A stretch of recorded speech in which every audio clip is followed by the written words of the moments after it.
लोग इस बात से परेशान रहते हैं कि मेरा मन शांत नहीं होता विचारों के कारण से, है ना। बैठ जाओ तो दिमाग में तरह तरह के विचारों के ढेर इतने आ जाते हैं कि हम शांति महसूस नहीं कर पाते। वे इस मुद्रा से प्रारंभ करके फिर बैठे शांति से ध्यान के लिए। समझ आ रहा है? पहले ज्ञान को स्थिर बनाना होता है, तब ध्यान करना होता है। तो ऐसा आप अभ्यास करें। तो ये कह रहा था कि ऐसा करने से आपके इमोशंस जो है एक तो पॉजिटिव भी होंगे और कांस्टेंट भी होंगे। समझ आ रहा है? धीरे धीरे जब आपका मन स्थिर होने लगेगा तब ये पॉजिटिविटी आने लग जाती है। फिर आपको लगता है कि हमारे लिए कोई भी अगर परेशान कर रहा है या चिंता का कारण बन रहा है तो आपका मन खुद कहेगा हमें कोई परेशानी नहीं है। बस ये इसका रिजल्ट है। समझ आ रहा है? आपका खुद मन कहेगा कि हमें इससे कोई परेशानी नहीं है। वो खूब चीख रहा है हमारे ऊपर, खूब हमें परेशान कर रहा है, खूब हमारा नुकसान कर रहा है, सब करने दो। बोले सब ठीक है, हमारा मन सही है। इतना फायदा है इसका। समझ आ रहा है? तो ये अभ्यास करने की कोशिश करें। तो ये कह रहा था कि भगवान का भामंडल, अब भगवान के भामंडल की ओर चलते हैं। अपना तो भामंडल बहुत हो गया, है ना। भामंडलम ही परितो तब भासमानम। हे भगवान, आपका भामंडल तो परितः माने चारों ओर से इतना भासमान हो रहा है, इतना प्रकाशमान हो रहा है, यद वीर वक्ति भवि सप्त भवानु गाथा। भव्य जीवों के सप्त भवों की गाथाएं गाने लग जाता है। मतलब क्या है? भगवान के आभा मंडल में अगर कोई भी पहुंच जाए वहां पर, समझ आ रहा है, चाहे वो तिर्यंच हो, मनुष्य हो, देव हो, सामने बस भगवान के सामने पहुंच जाएगा तो उसके अपने आप उसको भगवान के आभा मंडल में 7 भव दिखने लग जाते हैं। 3 पहले के, 3 आगे के और एक जो सामने है वो। समझ आ रहा है? मतलब कि ये ज्ञान की निर्मलता भगवान की इस रूप में परिलक्षित होती है कि हमारे अंदर भी उसका प्रभाव पड़ने लग जाता है और हमें भी भगवान के सामने सम्मुख होने पर हमें भी अपने पिछली चीजों को हमारे सामने वो एकदम से दिखाई देने लग जाता है। मतलब इतना निर्मल ज्ञान है भगवान का, इतनी आभा है भगवान के उस शरीर की और उनकी उस आत्मा की निर्मलता की, इतनी पॉजिटिविटी है। उस आभा मंडल को अब हम देखें कि ये जो प्रातिहार्य है, समझ आ रहा है, प्रातिहार्यों का विवेचन भी कई तरीके से चिंतन में आता है। कुछ प्रातिहार्य ऐसे हैं जो भगवान के अपने ही कारण से हैं, कुछ प्रातिहार्य ऐसे हैं जो देवों के सहयोग से हो रहे हैं। समझ आ रहा है? ऐसा नहीं है कि सभी 8 प्रातिहार्य भगवान के तो हैं लेकिन भगवान ने नहीं बना लिए हैं। नहीं तो छत्र कौन ने बनाया, फिर यूं कहना पड़ेगा। सिंहासन किसने बनाया? तो भगवान ने नहीं बनाया, ये देवों के बने हुए। अब ये आभा मंडल किसने बनाया? ये प्रातिहार्य तो ये तो भगवान का अपना है। समझ आ रहा है? तो इससे ये चिंतन में आता है कि ये सब प्रातिहार्य जो हम ये समझते हैं कि देवों द्वारा है, ऐसा नहीं है। 8 प्रातिहार्यों में आगे और भी एक और प्रातिहार्य आने वाले हैं जिसमें वो भगवान के कारण से ही जो है वो शोभा है। हाँ, दिव्य देशना भी आने वाली, दिव्य ध्वनि। तो ये जो भगवान के अंदर आ रहा है, ये भामंडल नाम का प्रातिहार्य, ये कौन सी कसाई के अभाव से आ रहा है? भामंडल प्रातिहार्य कौन सी कसाई के अभाव से आ रहा है? इतनी देर से सुन रहे हो? हाँ, रोष, क्रोध। इस क्रोध कसाई के अभाव से भगवान को भामंडल प्रातिहार्य की प्राप्ति हुई, ये यहां दर्शाया गया। समझ आ रहा है? लोभ से तो सिंहासन हो चुका, माया से चमर हो चुके और छत्रत्रय मान से हो गए। अब क्रोध से क्या हुआ?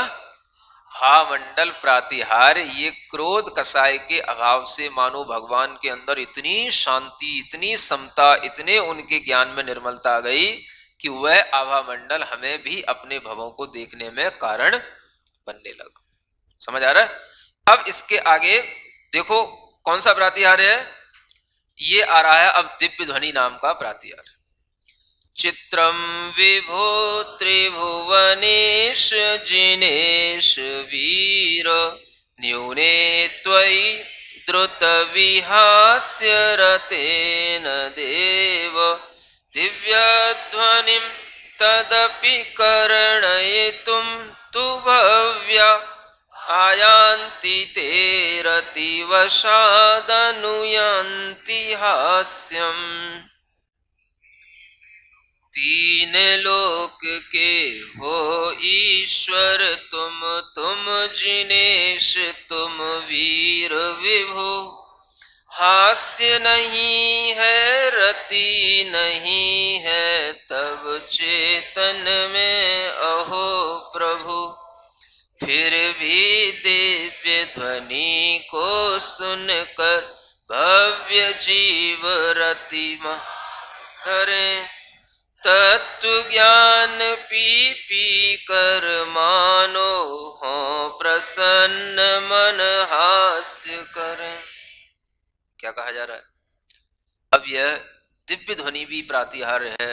ये दिव्य ध्वनि भगवान का ही अपना अतिशय है ना, भगवान के ही अपने कारण से है, और ये भी प्रातिहार्य में रखी गई है।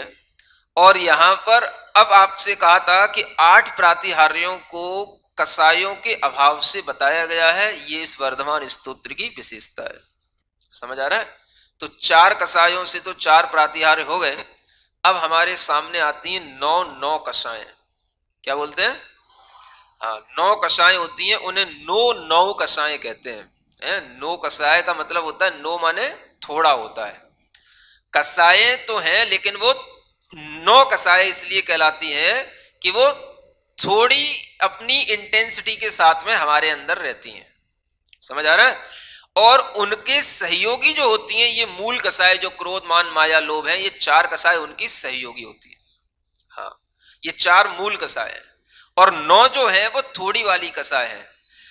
वो कसाय की भी तीव्रता यदि होती है, जो 9 कसाएं हैं वो 9 है। एक 9 बोल रहे हैं, एक 9 संख्या बोल रहा हूं। वो 9 संख्या में है 9 कसाएं। समझ आ रहा है?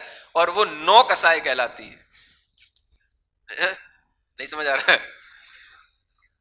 मतलब उनकी संख्या भी 9 है और उनका नाम भी 9 कसाय है ना। तो नाम जो 9 कसाय है वो संख्या से नहीं है ना। उनका नाम 9 कसाय है, 9 कसाय है। हाँ, नहीं के बराबर है, ऐसा भी नहीं है कि नहीं के बराबर है। मतलब यह है कि वो अपना काम खुद नहीं कर पाती हैं, इन कसायों की सहायता से उनका काम होता है। समझ आ रहा है? मतलब अगर क्रोध मान माया लोभ ये अगर तीव्रता में होंगे तो ये भी तीव्र हो जाती हैं। समझ आ रहा है? और ये अगर डाउन रहती हैं तो ये भी डाउन रहती है। ऐसा इसका एक सिद्धांत है। हेल्पर नहीं, इनकी मालिक हैं। ये मालिक, जैसे कुत्ता होता है ना,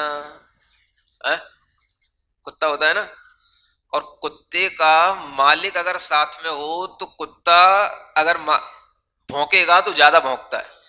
समझ आ रहा है? मालिक अगर कह दे उसको शुरू कर दे तो फिर वो कुत्ता चालू हो जाता है। समझ आ रहा है? तो मालिक कह दे रुक जा जॉनी जॉनी, समझ आ रहा है? जैसे ही उसने बोला जॉनी शांत, तो शांत हो जाता है।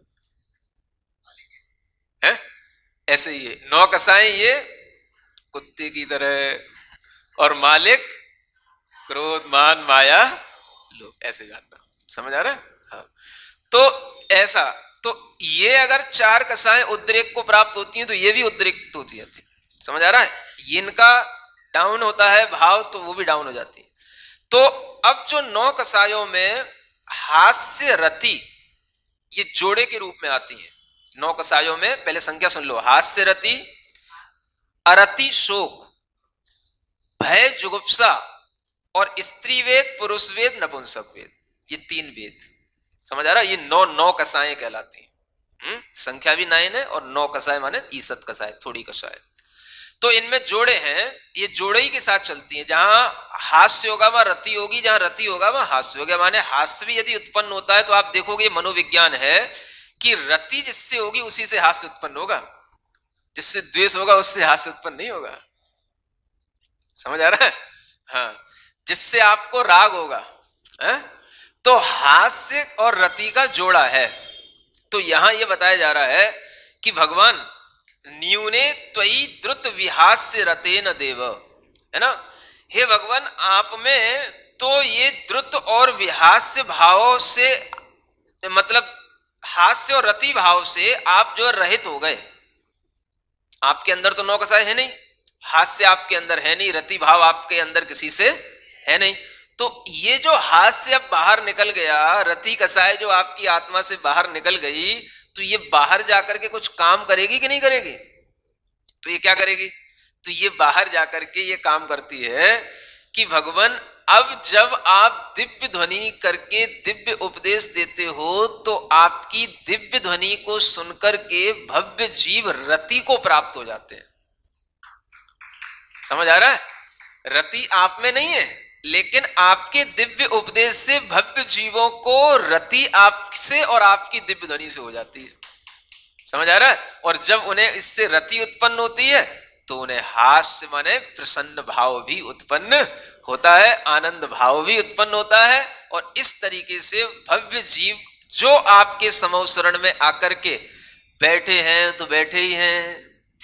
समझ आ रहा है? घंटों घंटों आप बोल रहे हैं, सुन ही रहे हैं, भूख प्यास नींद कुछ भी नहीं आ रही है, और सब बड़े प्रसन्न हैं, हास्य भाव से, प्रसन्नता के भाव से सहित हैं। ये सब जो वातावरण दिखाई दे रहा है, ये बता रहा है कि आपके अंदर हास्य और रति नहीं है। वह हास्य और रति जो आपने बाहर फेंक दी, वो सब इन लोगों के लिए काम में आ रही है, जो उल्टा आपकी दिव्य ध्वनि को सुनने के लिए लालायित बने रहते हैं।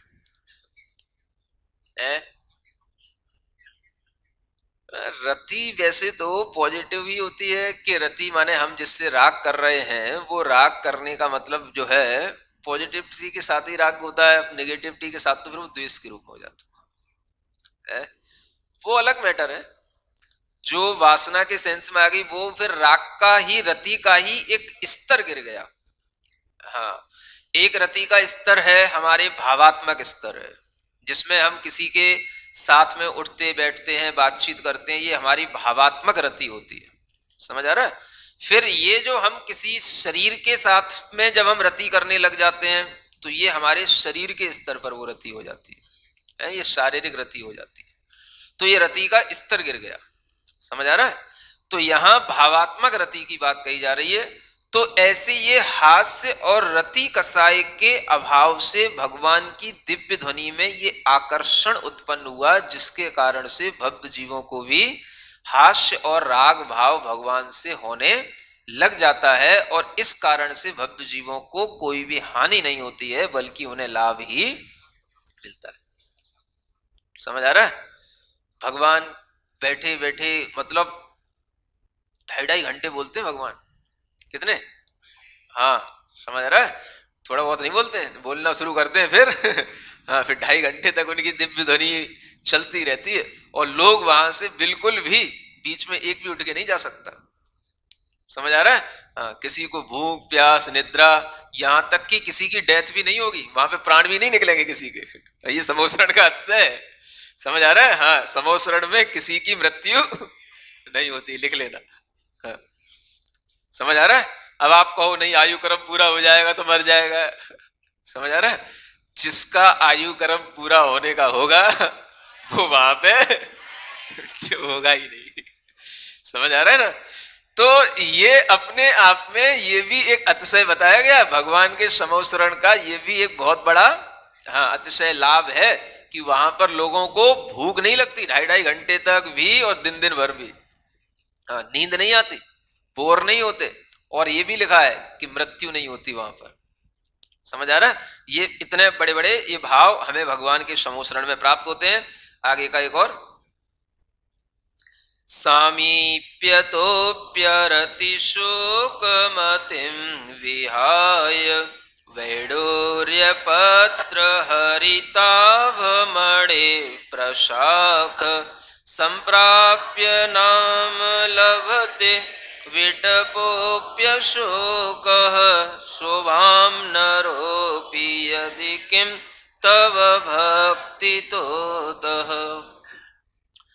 नानाविध वैडूर्यमणि की हरित मणिमयी शाखाएं, तब समीपता से ही तज दी अरति शोक की बाधाएं। मानो इसीलिए उस तरु का नाम अशोक कहा जाता। क्या आश्चर्य आप भक्ति से यदि मनुष्य शोभा पाता। अब ये प्रातिहार्य है। अशोक वृक्ष जो प्रातिहार्य होता है, भगवान के पीछे एक वृक्ष होता है अशोक वृक्ष, जिसको कहा जाता है।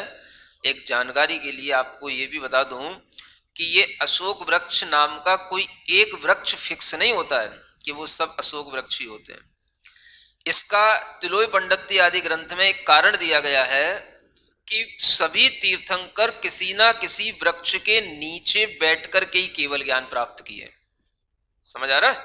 हाँ, मतलब केवल ज्ञान प्राप्ति करने के लिए वृक्ष के नीचे बैठना बहुत आवश्यक है, ऐसा समझ में आ रहा है। समझ आ रहा है ना? हाँ, ये भी एक प्रयोग करके देखना पड़ेगा। हाँ, वृक्ष के नीचे ही केवल ज्ञान हुआ सभी तीर्थंकरों को, और सबके अलग अलग वृक्षों के नाम दे रखे हैं। हाँ, मतलब भगवान आदिनाथ बट वृक्ष के नीचे केवल ज्ञान को प्राप्त किए। समझ आ रहा है? ये पार्श्वनाथ भगवान एक धव का वृक्ष होता है, धव वृक्ष के नीचे केवल ज्ञान प्राप्त किए, और महावीर भगवान साल वृक्ष के नीचे केवल ज्ञान प्राप्त किए। समझ आ रहा है? ऐसे बीच के तो और भी सब तरह के वृक्ष हैं उसमें। तो मतलब ये भी है कि जब भगवान दीक्षा लेते हैं तब तो शिलापट्ट पर बैठते हैं। समझ आ रहा है? और जब भगवान को केवल ज्ञान होना होता है तो वृक्ष के नीचे बैठते हैं। तो मुझे लगता है कि वृक्ष के नीचे ध्यान बड़ा बढ़िया वाला शुक्ल ध्यान जो है ना, वृक्ष के नीचे बैठ के लगता होगा। यही तो सीखना है अपन को तीर्थंकरों से भाई, है? इसी को बोलते हैं माइथोलॉजी। क्या बोलते हैं? हाँ, थोड़ा सीखो। दुनिया के लोग इन ज्ञानों का ऐसा उपयोग कर रहे हैं कि अपने अपने शास्त्रों के ज्ञानों का उपयोग करके दुनिया को बांट रहे हैं। समझ आ रहा है? और अपनी अपनी योग, विज्ञान, ध्यान और साइंस चला रहे हैं, और आपको कुछ नॉलेज नहीं इन चीजों की। समझ आ रहा है? तो इन्हीं चीजों से समझ में आता है कि जब तीर्थंकरों ने इस तरीके से ध्यान की वृद्धि की अपने अंदर, शुक्ल ध्यान, हो सकता है कि वृक्ष के नीचे ही इस प्रकार की विशुद्धि बढ़ती हो। क्या समझ आ रहा है? हाँ, अब ये खोज करे कोई करता रहे, है? वो तो कई जगह बन जाते हैं। हाँ, लेकिन वृक्ष के नीचे ध्यान करने से बड़ी विशुद्धि बढ़ती है, ये इससे हमें एक नतीजा निकल करके आ रहा है। शुक्ल ध्यान की वृद्धि, शुक्ल ध्यान की प्राप्ति कहीं पर भी नहीं होती भगवान को मतलब वृक्ष के नीचे ही बैठ करके होती है। बाकी आप घूमते रहो, विहार करते रहो, पर्वत, नदी, नहरों, कहीं पर भी किनारे पर बैठ जाओ, समझ आ रहा है? तो वहां पर धर्म ध्यान तो होगा। शुक्ल ध्यान करने के लिए नदी का तीर भी हो तो कोई बात नहीं, लेकिन नदी के तीर पर भी जहां वृक्ष हो उस वृक्ष के नीचे बैठना। समझ आ रहा है? भगवान भी नदी के तीर पर बैठे, ऋजुकूला नदी के किनारे पर, लेकिन उनने वृक्ष देखा। समझ आ रहा है ना? हाँ, तो इससे अपन इस ज्ञान पर पहुंचते हैं कि वास्तव में हम भी इसका अभ्यास करके देखें कि वृक्ष के नीचे जो है अच्छा विशुद्धि का भाव अवश्य बनता होगा। भगवान ने शुक्ल ध्यान की प्राप्ति की, अपन को धर्म ध्यान ही अच्छा वाला हो जाए, यही बहुत है कि नहीं? हाँ, तो इससे निर्णय निकलते हैं। तो ये जो यहां पर बताया जा रहा है उसमें लिखा हुआ तिलोई पंडिती में कि भगवान जिस वृक्ष के नीचे केवल ज्ञान प्राप्त करते हैं वही वृक्ष बाद में उनके लिए वो अशोक वृक्ष बन जाता है। समझ आ रहा है? वो उन भगवान का वही वो अशोक वृक्ष होगा, है ना? एक ही अशोक वृक्ष नहीं होता। जिस वृक्ष के नीचे भगवान ने केवल ज्ञान प्राप्त किया वही उनका अशोक वृक्ष बन जाएगा। तो ऐसा वह अशोक वृक्ष होता है। अब उसकी भी आभा शोभा जो होती है, मतलब कि उसके पत्ते जो होते हैं हरे मरकत मणि के बने हुए होते हैं। मरकत मणि जो होती है हरी हरी, समझ आ रहा है? वैडूर्य मणि के उसके वो स्तंभ नीले नीले, ऐसे वह पूरा का पूरा अशोक वृक्ष जो है वो मणियों की आभाओं से जगमगाता रहता है, चमकता रहता है। समझ आ रहा है? आप उस आभा की क्या कल्पना कर पाएंगे, है? जिस मणियों के प्रकाश के कारण से वह पूरा का पूरा अशोक वृक्ष का जो आभा है, उसकी जो शोभा है, और इधर भगवान के देह की कांति है, ये जब बिल्कुल क्या बोलते हैं आप लोग, कॉन्ट्रास्ट मिलता है जब समझ आ रहा है, तो एक अद्भुत जो है एक नजारा आता है। उस नजारे के साथ आप भगवान का स्मरण करें कि अरियंत भगवान ऐसे अशोक वृक्ष के नीचे इस प्रकार की आभा के साथ बैठे हुए हैं। समझ आ रहा है?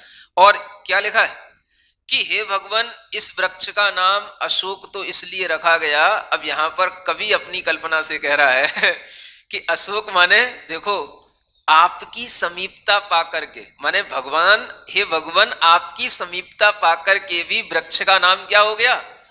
अशोक हो गया। अशोक माने विदाउट सैडनेस। समझ आ रहा है? शोक से रहित है। तो जब एक जड़, मतलब जड़ ही समझो, जड़ पदार्थ, समझ आ रहा है, एक ऐसे जड़ पदार्थ में भी आपकी समीपता से इतनी चेतनता आ जाती है कि वह भी शोक रहित होकर के बिल्कुल आभावान कांतिवान हो जाता है। तो हे भगवान, जो आपके सामने आएगा, जो आपकी सन्निधि में आएगा, उसकी शोभा तो कितनी होगी। जो मनुष्य होगा, जो चैतन्य होगा, उसकी शोभा तो क्या कही जाएगी। समझ आ रहा है? अब ये जो अशोक वृक्ष प्रातिहार्य है, ये भी भगवान के अंदर जो दूसरी कसाय, नौ कसाय का जोड़ा है, अरति और शोक, उसके अभाव से उत्पन्न हुआ। समझ आ रहा है? अच्छा चल रहा है कि नहीं चल रहा है? फिट बैठी है कि नहीं है? ये ज्ञान कभी आपने सुना कि नहीं सुना? नहीं सुना?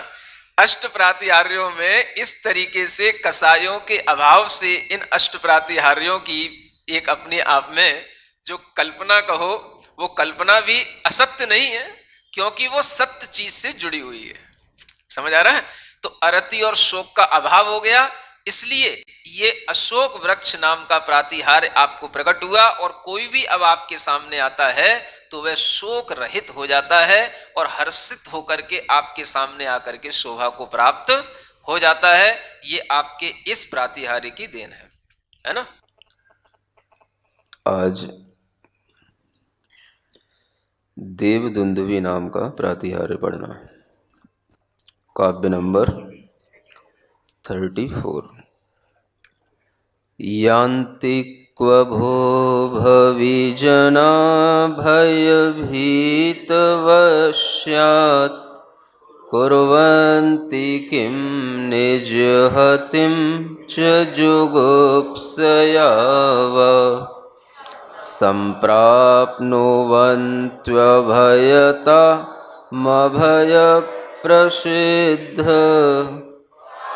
पादद्वयं वदति वादितदुन्दुभिस्ते।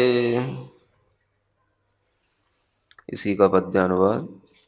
अरे अरे ओ भविजन, क्यों तुम क्यों इतने भयभीत हुए। आत्मग्लानि से आत्मघात को करने क्यों तैयार हुए।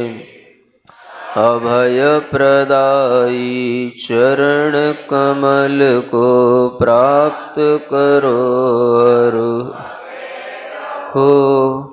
देवदुन्दुभी बजती बजती यही कह रही वीर प्रभु। भगवान के समो शरण में विराजमान होने पर उनके समो शरण में ही एक देवदुन्दुभी नाम का भी कार्य होता है, जिसमें देव लोग दुन्दुभी के माध्यम से बहुत तीव्र आवाज में अनेक प्रकार के वाद्य यंत्रों के साथ में एक बहुत बड़ी घोषणा सी करते रहते हैं, जिसके माध्यम से यह पता पड़ता है कि यहाँ पर कुछ है और कुछ हो रहा है। यह भी एक आवश्यक प्रक्रिया सी समझ में आती है। आप देखते हैं जहाँ कहीं पर भी कोई विशेष बड़ा कार्य होता है तो वहाँ पर कुछ वाद्य यंत्रों के माध्यम से लोगों को यह आगाह किया जाता है कि यहाँ पर कुछ मंगल कार्य चल रहा है। इसी तरीके से भगवान के समवसरण में वह देवदुंदुभी जो बजती है वह दूर दूर तक भी उसकी आवाज़ सुनाई पड़ती है और उस दुंदुभी के माध्यम से यहाँ पर यह बताया गया है कि उन भव्य जनों को बुलाया जाता है जो भव्य जन इधर उधर घूम रहे होते हैं और जिनको एकदम से वार्निंग दी जाती है कि यहाँ पर आप आइए और यहाँ पर आप आकर के भगवान की वाणी को सुनिए, भगवान का दर्शन कीजिए। देवलोगों के द्वारा यह संकेत भी उससे होता है और एक मंगलमय वातावरण भी बन जाता है। समवसरण के बाहर भी जहाँ तक देवदुंदुभी की आवाज़ जा सकती है जाती है, भव्य लोगों को इसका ज्ञान कराया जाता है। आप समझ सकते हैं कि संगीत का कार्य समवसरण में भी जारी रहता है। मंगलमय वाद्य यंत्रों के माध्यम से किसी भी मंगलमय घटना को सूचित करना यह पुरानी परंपरा है और इस तरह से देवों के द्वारा भी बहुत बड़े बड़े संख्या में वाद्य यंत्रों का एक घोषणा की जाती है।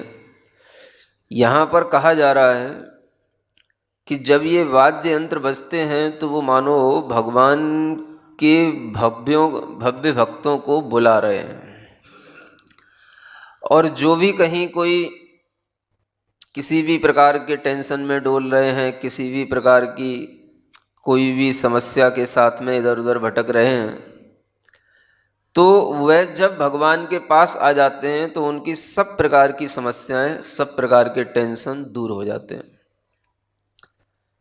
यहाँ पर यह रूपक दिया गया, कहा जा रहा है कि यान्ति क्व भो भविजना भयभीत वश्यात्। कोई भयभीत होकर के इधर उधर जा रहे हो तो उनसे पूछा जा रहा है, भाई कहाँ जा रहे हो, डर डर के कहाँ भाग रहे हो। जब आदमी डरता है तो वो इधर उधर भागता है और समाधान जब उसको नहीं मिलता है, दुखी होता है, परेशान होता है, तो उसको अगर कभी ये सुनने में आ जाए कि यहाँ पर भगवान का समवसरण लगा है तो वो सीधा फिर समवसरण की ओर दौड़ता है। ऐसे भी अनेक कथानक सुनने में मिलते हैं, पुराण ग्रंथों में पढ़ने को मिलते हैं कि अगर कोई राजा किसी का पीछा कर रहा हो, राजा की सेना किसी का पीछा कर रही हो, कोई चोर भी हो, कहीं से कोई चोरी इत्यादि करके भाग रहा हो और अगर उसको ये समझ में आ जाए कि यहाँ पर समवसरण लगा है, यहाँ भगवान बैठे हैं और वो जा कर के समवसरण में घुस जाए तो फिर उसकी सुरक्षा हो जाती है। समझ आ रहा है? पीछे पुलिस भी पड़ी हो, सिपाही भी उसके पीछे दौड़ रहे हो, चाहे तलवार लेकर के दौड़ रहे हो, चाहे उसके लिए बंदूक लेकर के दौड़ रहे हो, अगर वो समवसरण की परिधि में आ गया तो उसका बाल बांका नहीं हो सकता। समझ आ रहा है? तो ऐसे भी कथानक मिलते हैं कि दौड़ते दौड़ते दौड़ते दौड़ते दोनों ही, है ना, चोर भी और चोर का पीछा करने वाले सिपाही लोग भी दौड़ते दौड़ते भगवान के समवसरण में आ गए और आ गए तो दोनों ही वहाँ पे बिल्कुल शांत होकर के बैठ गए और भूल गए कि हम किस लिए यहाँ पर आए थे। तो ऐसा भी एक प्रभाव है और इसका फायदा भी है कि चोर भी हो, कोई भी कोई कुकृत्य करने वाला भी हो, तो वो भी अपने आप एक दिशा बोध प्राप्त कर लेगा। अगर उसको आवाज़ पहुंच जाए कि यहाँ पर समवसरण लगा है तो बोले इधर इधर दौड़ने की अपेक्षा से इधर चलो। तो इसलिए कुछ ऐसे भी लोग होते हैं, मान लो, जिनका परघात ना होकर के आत्मघात करने का भाव बन जाता है। समझ आ रहा है? पहले लोग आत्मघात कम किया करते थे, आज लोग आत्मघात ज्यादा कर रहे हैं? हाँ, तो परघात पहले ज्यादा होता था, आत्मघात कम होता था। अब परघात के साथ साथ आत्मघात की प्रवृत्ति भी बहुत बढ़ गई। थोड़ा सा भी कुछ परेशानियां बढ़ी, डिप्रेशन हुआ, समस्याएं बढ़ी, क्या करें, उससे अच्छा तो ऐसा ही कर लिया जाए, सुसाइड कर लो। कई बार लोगों की परेशानियां कुछ नहीं भी होती हैं तो भी उनका मन पता नहीं क्यों अच्छा सा नहीं होता, तो इस कारण से उनके मन में अनेक तरीके के ऐसे विचारों का तूफान चलता रहता है और जीवन से निराशा सी बनी रहती है, तो उसके कारण उनके अंदर एक इस तरीके के आत्मघात करने के भाव पैदा हो जाते हैं। समझ आ रहा है? ऐसे बहुत से लोग मिलते हैं, शरीर से स्वस्थ हैं, दिमाग भी सही है और कोई ऐसी परेशानियां नहीं है, खाने पीने के लिए सब कुछ है घर में, व्यापार वगैरह भी ठीक ठाक है, बच्चे हैं, पत्नी है, सब कुछ है, और उसके बावजूद भी बस महाराज अच्छा सा नहीं लगता, निराशा बहुत रहती है। समझ आ रहा है? और वो कुछ ना कुछ ऐसा भाव अपने मन में बना लेते हैं।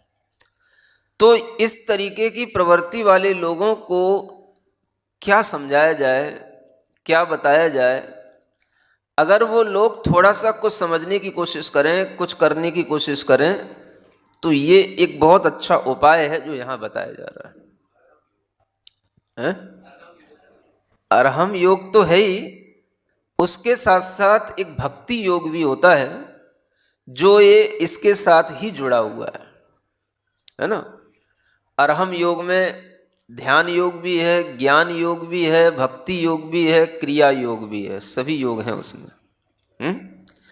लेकिन कोई जब व्यक्ति विशेष रूप से किसी बीमारी से ग्रसित होता है तो उसके इलाज के लिए भी अलग अलग तरीके की पद्धतियां उसके लिए स्पेसिफिक उसी के लिए बताई जाती हैं, जिसके माध्यम से वो अपने आप को संभाल सके। तो भक्ति योग भी अपने आप में एक बहुत अच्छा योग होता है जो हम यहाँ पढ़ रहे हैं, सीख रहे हैं, सुन रहे हैं। अधिकतर लोग भक्ति को केवल इतना समझते हैं कि हम केवल जो है कोई भी स्तोत्र है उसको पढ़ लें माने हमने भक्ति कर ली। समझ आ रहा है? अधिकतर लोगों की ये धारणा रहती है। अधिकतर लोग ये समझते हैं कि बस भगवान के सामने जाकर के पूजा कर ली तो भक्ति हो गई, या कोई स्तोत्र पढ़ लिया तो भक्ति हो गई, या कुछ पाठ हमने कर लिया तो भक्ति हो गई, है ना? कोई और दूसरी स्तुति वगैरह पढ़ ली तो हमने भगवान की भक्ति कर ली। ये कर ली जैसा ही होता है। समझ आ रहा है? भगवान की भक्ति कर ली माने कर ली, हुई नहीं। करने में और होने में थोड़ा सा बहुत अंतर होता है, थोड़ा सा नहीं बहुत अंतर होता है। करना तो हर किसी के लिए संभव है, लेकिन भक्ति होना ये हर किसी के लिए संभव नहीं है। तो जब हम थोड़ा सा भक्ति के साथ में जुड़ते हैं तो वो योग भक्ति योग कहलाता है। समझ आ रहा है? तो अरहम योग में ये नहीं समझना कि केवल अरहम योग में ध्यान योग ही है। अरहम योग में ध्यान योग भी है, क्रिया योग भी है, उसमें कुछ मुद्राओं की क्रियाएं हैं वो भी है, और उसके साथ में ज्ञान योग भी है जो अनेक तरह से उसमें ज्ञान दिया जाता है शास्त्रों का। वह चाहे इष्टोपदेश का हो, चाहे प्रवचन सार का हो, समाधि तंत्र का हो, ऐसे शास्त्रों के ज्ञान के साथ उसमें ज्ञान योग की भी विधि है। और साथ साथ ये ध्यान योग के तो है ही है, मंत्र योग भी है, और साथ साथ ये भक्ति योग भी उसमें इंक्लूड है। समझ आ रहा है? अब तो आपको ये समझना चाहिए कि जो कुछ भी हो रहा है सब अरहम योग के ही पहलुओं से हो रहा है। भगवान की स्तुति भी पढ़ रहे हैं तो ये भी एक योग के माध्यम से ही चल रहा है। भक्ति भी एक योग है और इसके माध्यम से भी हम अपने से जुड़ते हैं, अपने परमात्मा से भी जुड़ते हैं। तो ये योग में तब योग्यता बनती है, तब जुड़ना कहा जाता है, जब भीतर से आपके मन के अंदर ये भाव आ जाए कि हम जिसकी भक्ति कर रहे हैं उसके प्रति हम समर्पित हैं। सबसे पहले समर्पण का भाव आना चाहिए, सरेंडर जो होना जिसको बोलते हैं, समर्पित हो गया। हाँ, जब आप भक्ति करेंगे तो आपके अंदर सबसे पहले जब ये भाव आएगा कि मैं भगवान के प्रति समर्पित हूं, तो जहां समर्पण आ जाएगा वहीं पर आपके अंदर तमाम जो इच्छाएं उत्पन्न हो रही होंगी वो सभी इच्छाएं बिल्कुल शांत हो जाएंगी। ये समर्पण का बहुत बड़ा फायदा है। अगर आपके अंदर समर्पण है तो आप तुरंत ही उस समर्पण के माध्यम से अपना जो कुछ भी भाव है उन चरणों में अर्पित करके बिल्कुल निश्चिंत हो जाओगे। जब आपके अंदर समर्पण का भाव होगा तो इसका मतलब है कि आपने सब कुछ अर्पण कर दिया। अर्पण करने का मतलब ही होता है कि अब आपने अपने पास में कुछ भी नहीं रखा, आपको अब अपनी कोई चिंता नहीं है, क्योंकि मैं अब आपके प्रति समर्पित हूं। तो जब समर्पित हूं तो मेरी कोई इच्छा नहीं है, मेरा कोई भाव नहीं है, जो कुछ भी है वो अब आपकी इच्छा से है। क्या समझ आ रहा है? ये बहुत बड़ी चीज है। जहां समर्पित होगा तो वह व्यक्ति फिर अपनी इच्छा से काम नहीं करेगा, वो फिर कहेगा प्रभु आप बताओ आपकी क्या इच्छा है। समझ आ रहा है? गुरु आप बताओ आपकी क्या इच्छा है। समझ आ रहा है? हाँ।